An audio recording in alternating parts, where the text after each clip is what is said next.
considering that the conference is focused on carbon emissions, haven't you all thought of just like Skyping in to the conference? I think compromises are not made in virtual spaces. They need people sitting, looking each other in the eye and making compromises. And if there is a binding agreement that comes out of this, I think many people are wondering, how will it be enforced? Will the UN unleash the monster that's living under the Fukushima Daiichi power plant?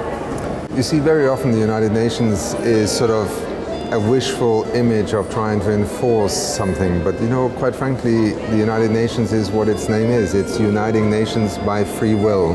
And so I think the issue of enforcement is probably not at the forefront of the agreement, because we always have to remember this is a journey that is only 20 years old in terms of literally. Some would say that's pretty old for what we're up against. I mean, basically, we've left ourselves very little time. This is the criticism, right, that we've got only a couple years to make significant, drastic turns. Otherwise, we're seeing 4 degrees, 6 degrees within 100 or so years. True. So, I mean, are we just kind of like, you know, window dressing the Titanic here? No. What we are suggesting is affecting virtually every citizen on the planet, where they work, how they consume, where they will get their electricity from, what kind of transport they will use.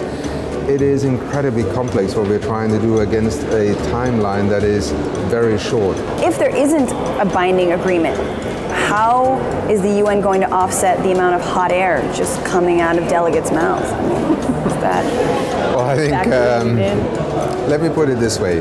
Whatever happens in Paris, I think we are beyond the point of no return in the sense of a world having accepted it's going to move into a low-carbon future. Yeah. I think we are no longer debating whether we are moving towards a low-carbon economy. The question is, will Paris make it happen faster or slower?